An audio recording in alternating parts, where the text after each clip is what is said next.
Oke, ya, kita masuk ke faktor yang mempengaruhi komunikasi. Seperti kita ketahui, kemarin apa komunikasi itu? Apa kira-kira? Pemberian informasi dari komunikator ke komunikan. Di mana komunikasi itu dianggap berhasil jika terjadi umpan balik antara komunikator dengan komunikan, ya. Jadi si komunikator dengan komunikan, si komunikator menyampaikan informasi kepada komunikan, informasi atau pesan yang disampaikan melalui sebuah media, ya. Nah, media inilah yang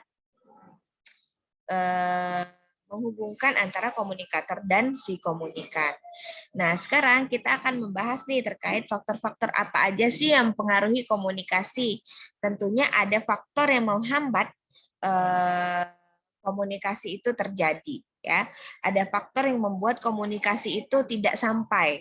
Ada faktor yang membuat pesan yang disampaikan itu akhirnya kabur. Atau ada yang faktor yang menyebabkan si komunikan ini akhirnya tidak mengerti, atau ada faktor dari si komunikatornya yang salah menyampaikan, seperti itu. Nah, kita lihat faktor yang pertama, ya. Ini kalau lihat baik ini nih ngapain sih gitu ya. Berarti kalau misalnya komunikasinya tidak terlaksana dengan baik, ya pasti muka si orang yang menerima pesan itu bingung kan. Nah, salah satunya baik ini. Apalah orang nih, atau cuma diam aja seperti ini, ya. Yang pertama, persepsi.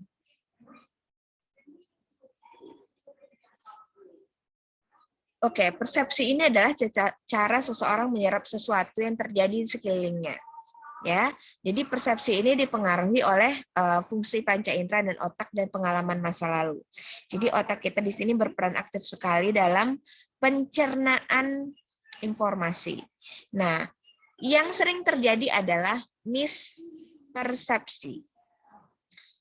Mispersepsi ini sering terjadi ya, bisa karena intonasi, bisa karena tidak paham ya, bisa karena memang si pendengarnya ini kurang pintar untuk menangkap. Nah, contoh mispersepsi ini yang saya contohkan adalah yang kemarin saya suruh misalnya Rizka pergi.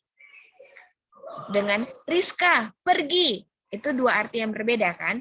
Nah, dengan intonasi yang berbeda itu tentunya persepsi orang juga akan berbeda dengan apa yang saya inginkan. Misalnya dengan saya ingin bilang Rizka, saya suruh pergi, tapi saya bilangnya Rizka pergi. Rizka pergi. Nah, saya suruh Rizka pergi dengan intonasi Rizka pergi gitu. Harusnya kan saya harus bilangnya Rizka pergi, tapi saya bilangnya Rizka pergi. Nah, jadi itu kan dua arti yang berbeda harusnya. Nah, karena saya inginnya si Rizka ini pergi, tapi intonasi saya itu tidak sesuai, akhirnya Rizka mispersepsi. Dia tidak tahu bahwa sebenarnya saya ingin Rizka itu pergi. Cuma si Rizka tidak menangkap apa yang saya inginkan. Itu namanya mispersepsi. Kemudian ada nilai. Nah, nilai ini adalah keyakinan yang anut seseorang atau sebuah standar-standar yang dianut oleh orang-orang yang berpegang pada nilainya. Jadi dia tidak mau nilai-nilai atau standar-standar ini dirusak oleh sebuah komunikasi. Termasuklah kemarin di salah satu contohnya di komunikasi nonverbal yang saya jelaskan. Di beberapa negara, kata-kata ini berarti oke kan kalau di kita kan? Oke gitu kan. Tapi ada di beberapa negara, komunikasi yang seperti ini itu bukan sebuah arti kata oke, tapi adalah sebuah penghinaan. Nah, artinya standar di sebuah negara tersebut dengan standar di negara kita beda, ya. Jadi ada nilai-nilai, ada standar-standar yang dianut seseorang untuk berkomunikasi dan tidak semua standar itu sama.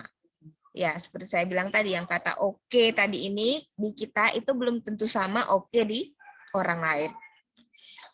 Ada nggak pernah nonton film yang kalau misalnya kita sapa hello, atau jangan film deh, di Hawaii kalau nggak salah saya, kalau kita kan mau kenalan sama orang atau kita mau bertemu seseorang, kita salaman kan, salaman, shake hand. Nah, ada di beberapa negara itu kalau ketemu seseorang itu kalau shake hand-nya atau mau bertemu atau tanda kenalannya itu hidungnya apa?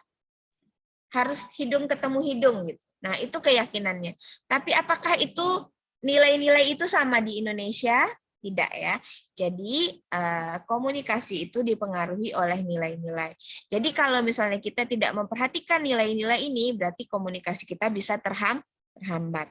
Jangan sok-sokan kalau misalnya kita misalnya ada teman-teman kita yang punya standar kalau salaman itu tidak boleh saling bertemu kulit dengan kulit dengan bukan sesama muhrim gitu kan. Tapi kita sok-sok mau salaman nih, saya nih ketemu bukan muhrim saya terus saya salaman gitu. Kalau saya sih nggak apa-apa. Tapi kalau misalnya dengan orang yang tidak setuju dengan itu gimana? Nah, itu harus kita perhatikan ya. Jadi nilai-nilai ini bisa mempengaruhi terhambatnya komunikasi. Saya lanjut ya. Selanjutnya emosi. Nah, emosi juga mempengaruhi loh adanya komunikasi ini. Coba kalau kita sedang emosi, bisa nggak kita berkomunikasi dengan orang?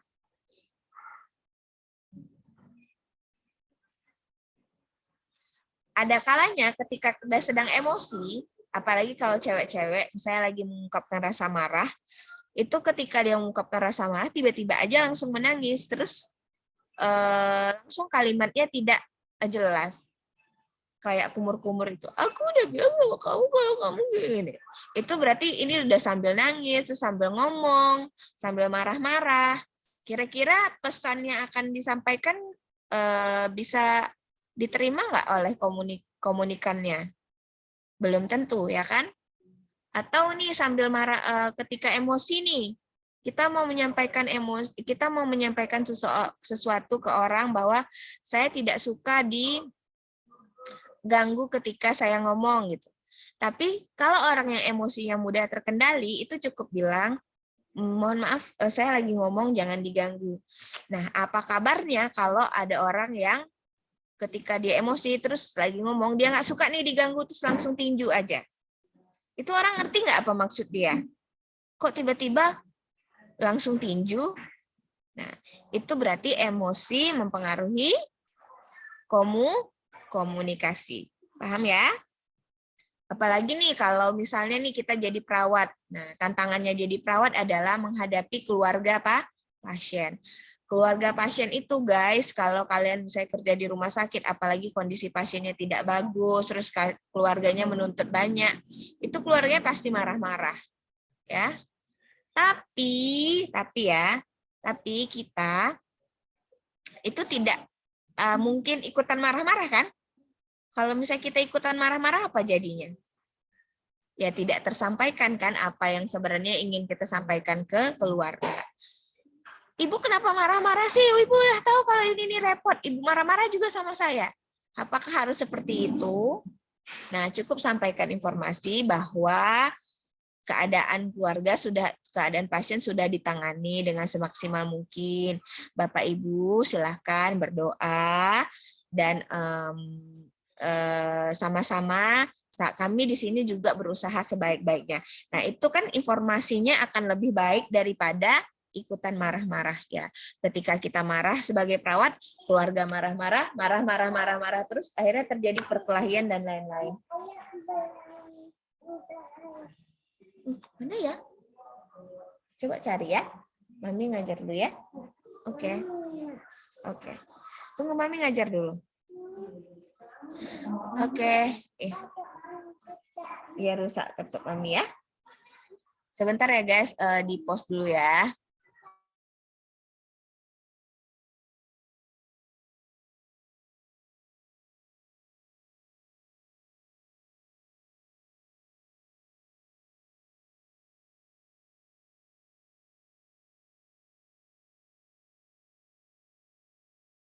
Oke guys, next selanjutnya pengetahuan.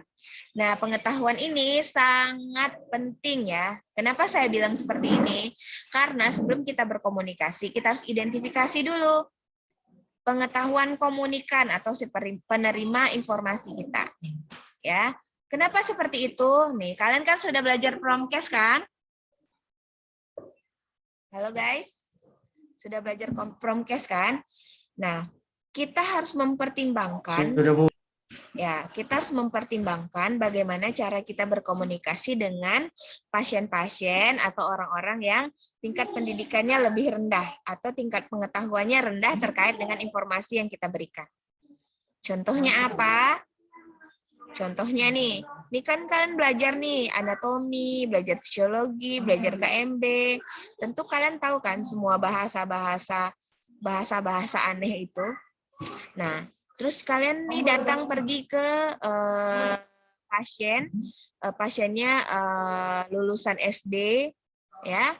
Terus dia tidak begitu paham banyak terkait kesehatan. Terus kalian bilang gini, Bapak, saya mau kasih informasi ya, Bapak ini sedang hipertensi. Hipertensi itu adalah Pak meningkatnya dilatasi vaskular Bapak yang menyebabkan eritrosit, trombosit dan lain-lain. Itu yang kalian jelaskan kepada pasien. Kira-kira pasiennya ngerti nggak?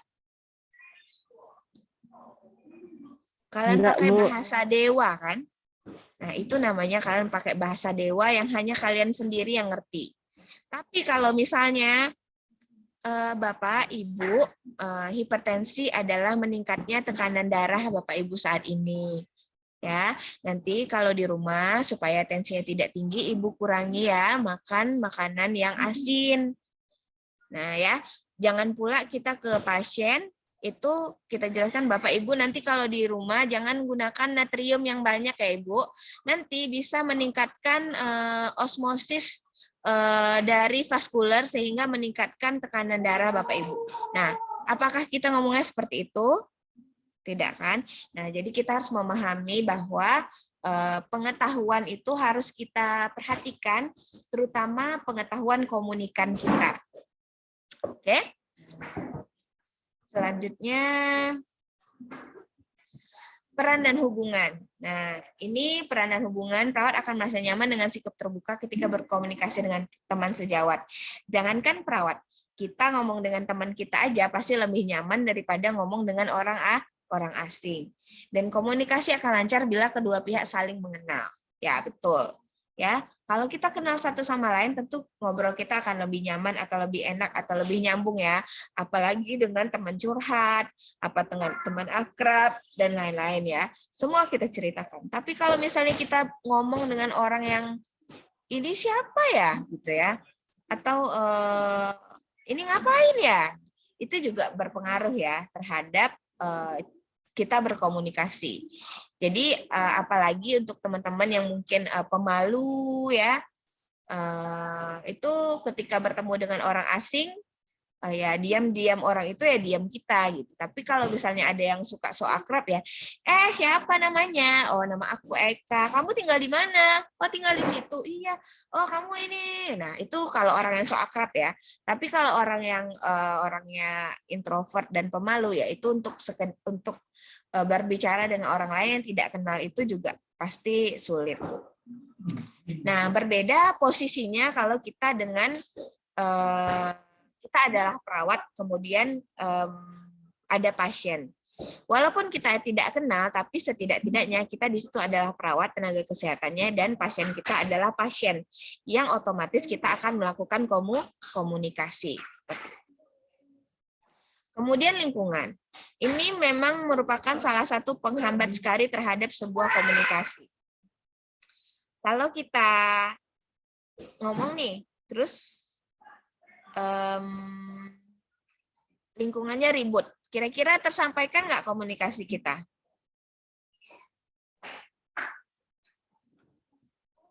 Halo? Enggak, Bu. Enggak, ya, Bu. Tidak ya. Terus apakah kita di perpustakaan, terus hening, terus apakah kita harus ngomongnya teriak-teriak? Tidak juga ya. Nah, Bu. kondisi lingkungan ini memang sangat mempengaruhi komunikasi, ya. Lingkungan ini termasuk juga dalam bentuk media, ya. Media, ya contohnya Zoom ini. Kalau misalnya Zoom-nya apa, sinyalnya nggak bagus, nanti keputus, akhirnya informasi tidak bisa tersampaikan. Nah, apa aja upaya dalam mengatasi kendala dalam komunikasi? Yang pertama, meningkatkan kesadaran diri. Ya, jadi kita harus tahu nih, tahu diri maksudnya. Sebenarnya kalau di dalam pelajaran komunikasi ini, nanti di komunikasi 2 nanti ada self awareness namanya. Self awareness ini kita bisa lihat dari diri kita, orang lain. Kita lihat diri kita lihat orang lain juga. Ya. Kemudian kesadaran diri ini maksudnya adalah kita harus tahu diri kita, apa yang kita tidak tahu, terus apa yang kita tidak bisa, terus apa-apa aja saran dari orang, kritik, anjuran, itu kita harus membuka diri. Jadi ketika nanti kita berkomunikasi, itu kita bisa apa namanya? Lebih baik lagi. Misalnya nih, Irwan, suara kok kalau ngomong sama aku kecil lah. Jadi Irwan harus tahu nih, oh ternyata selama ini kenapa orang itu kalau saya presentasi kawan-kawan pada sibuk main HP, oh karena suara saya kecil. Nah, itu harus kita terima, ya. Atau misalnya nih, Irwan selama ini ngomongnya suka ngadap-ngadap ke atas nih. Wan, kau tuh nggak pernah lah lihat mata aku kalau ngomong. Oh iya, iya ya. Nah, jadi Irwan mau meningkatkan nih cara berkomunikasinya dengan menerima saran dan kritik dari orang lain. Kemudian melatih keterampilan antar pribadi. Ya, jadi si kita itu nggak selamanya bisa langsung ngomong lancar jaya masuk surga, bukan ya. Maksudnya ketika seseorang itu bisa berkomunikasi dengan baik, itu pasti pakai latihan dulu. Ya, tidak mungkin orang bisa langsung ngomong dengan pintar ke pasien, tidak bisa langsung orang ngomong di depan dengan lancar tanpa grogi. Mungkin Bu Nana udah biasa ya kan Bu menghadapi pasien. Ya kan Bu Nana ini dengan mohon maaf dengan umurnya itu pasti sudah punya pengalaman atau jam terbang yang tinggi tentang keterampilan komunikasi. Tapi adik-adik yang ini yang lain, nah itu perlu berlatih lagi terkait dengan keterampilan komunikasi. Ya, jadi tidak langsung lancar komunikasi. Komunikasi maksudnya di sini ya cara kita berkomunikasi dengan orang, memperhatikan komunikan kita, kontak matanya, bagaimana cara berkomunikasi verbal, komunikasi nonverbal yang sebelumnya sudah kita pelajari. Ya. Kemudian meningkatkan pengetahuan tentang konsep. Nah, ini penting sekali. Kenapa seperti itu? Karena ini kita harus diisi kan, apalagi kalau kita adalah perawat. Tentunya kita nggak tahu apa-apa kalau kita mau ngomong dengan pasien kita, ya kan? Nanti kita mau jelaskan tentang hipertensi, tapi ketika ditanya, Rizky, hipertensi Pak Rizky, mohon maaf saya mau tanya Pak Rizky, kata pasiennya. Jadi Pak Rizky, kenapa orang bisa hipertensi Pak Rizky? Nah, Pak Rizky bingung, apa ya bisa hipertensi ya? Jangan sampai seperti itu, ya. Jadi kita harus isi dulu pengetahuan kita terkait dengan apa itu objek atau komponen atau konsep yang akan kita berikan informasinya kepada orang lain, ya. Terus ada lagi Pak Irwan, Pak kok bisa sih Pak orang diabetes nih kakinya gampang luka dan nggak sembuh-sembuh? Terus Pak Irwannya gini, kenapa ya Bu? Nanti Bu saya lihat buku dulu. Oh jangan ya. Jadi kita harus pastikan kita tahu tentang konsep yang mau kita berikan informasinya kepada orang lain. Ya. Nah, baik. Sampai di sini ada yang mau ditanyakan?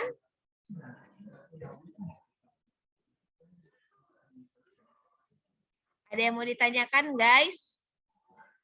Pastinya saya yakin sih. Kalau belajar komunikasi ini adalah belajar yang simple. Karena apa? Sebenarnya komunikasi ini adalah pelajaran yang sebenarnya nggak mungkin sih dipelajari karena kita sudah biasa untuk berkomunikasi dalam kegiatan kita sehari-hari. Cuma yang ditekankan di sini adalah mungkin konsep, oh ternyata komunikasi ini adalah ini ya, komunikasi verbal ini ya, non verbal ini ya, faktor-faktor yang mempengaruhi komunikasi ini ya, gitu kan?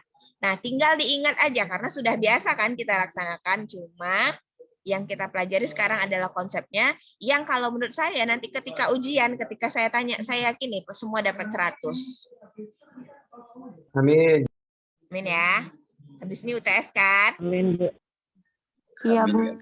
Oke. Baik, sampai sini ada yang mau ditanyakan? Tidak, Bu. Oke, kalau misalnya tidak ada yang mau ditanyakan, baik, sekian dulu dari saya. Semoga bermanfaat. Selamat menjalankan ibadah puasa bagi yang menjalankan. Assalamualaikum warahmatullahi wabarakatuh. Dah. Waalaikumsalam Waalaikumsalam. warahmatullahi wabarakatuh.